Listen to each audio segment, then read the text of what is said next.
26 de fevereiro de 2024, Realismo Político, por Anna von Reitz. De todas as ideias e suposições perniciosas que os americanos absorveram inquestionavelmente, duas partes da programação destacam-se acima de todas as outras.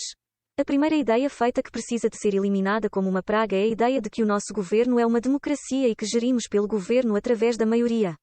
Não, obrigado, esse não somos nós. Se a vontade da multidão é o que você deseja, tome o caminho até à sua Assembleia Distrital mais próxima. São eles que confiam na opinião da maioria. Não nós.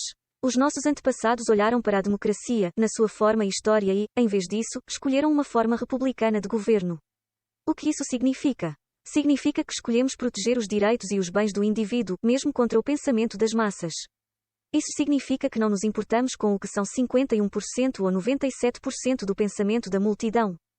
Em vez disso, há uma consideração suprema: preservar a santidade de cada um de nós e proteger a propriedade de cada um. Porque sabemos que se mantivermos esse padrão, os direitos e a propriedade de todos os membros do grupo serão preservados. Para ser franca, se nunca permitíssemos a existência da escravatura, não teria havido o perigo de alguém ter sido escravizado. Se não permitirmos a existência de um sistema de castas, não há perigo de alguém ser denegrido. Se não nos importarmos com o que a maioria dos cidadãos do território britânico dos Estados Unidos pensa, nunca seremos subornados por nenhum outro oficial do rei. Se não permitirmos que grupos de influência política escolham os nossos candidatos para os nossos cargos públicos, nunca toleraremos tolos em cargos. Há muito mais que eu poderia dizer na mesma linha. Por enquanto, só quero que você reflita sobre o conceito básico de certo versus errado e o mal que a tolerância traz para todos os envolvidos. Não importa o quão popular seja estar errado. Os proprietários das plantações do Sul provavelmente pensavam que a escravatura era a maior instituição de sempre, até se encontrarem do outro lado da corda, com nós. É a mesma coisa com a democracia. É maravilhoso, desde que você seja a maioria. Caso contrário, nem tanto.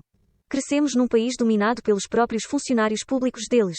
Ouvindo quase diariamente sobre a nossa democracia, e a preservação da nossa democracia, e o perigo para a nossa democracia, e, na maior parte, apenas aceitamos isto sem outro pensamento. Só quando crescemos e estudamos a nossa própria história americana é que percebemos que não é da nossa democracia que eles estão falando. É a democracia deles. Um governo territorial britânico estrangeiro, apoiado pelos nossos próprios funcionários públicos territoriais britânicos. A segunda ideia feita realmente incômoda decorre da primeira. Não só não somos uma democracia baseada no governo da maioria, como também não usamos grupos de interesse políticos para pré-selecionar candidatos para as nossas eleições públicas. Não existe nenhum democrata, ou republicano, ou sistema bipartidário no governo legítimo americano. Temos as nossas preferências naturais e as pessoas tomam partido nas várias questões. Mas nunca institucionalizamos esse comportamento divisionista e egocêntrico, e não lhe damos milhares de milhões de dólares para pressionar ou empurrar o nosso governo, determinando a nossa liderança política.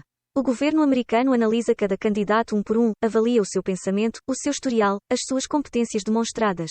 E então fazemos uma escolha livre de rótulos, sem ser impedidos pela quantidade de dinheiro que o candidato arrecadou.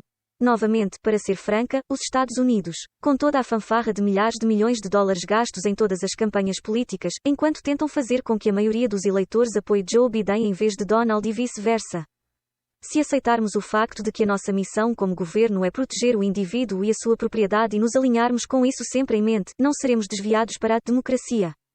Uma forma de governo que subordina o indivíduo à vontade de um grupo. Não seremos apanhados a microgerir a vida dos outros. Não seremos servos acéfalos de uma autoridade cega. Nós mesmos não seremos vítimas de tal sistema. E não nos importaremos se a democracia deles arder em chamas porque há muito tempo rejeitámos a democracia como uma forma desejável de governo. O que queremos são homens e mulheres honestos que não estejam envolvidos na política partidária. Queremos pessoas que se preocupem com o país e que partilhem os verdadeiros valores americanos, o que não inclui a regra da maioria. Nós iremos manter-nos num padrão mais elevado, tal como aos nossos funcionários.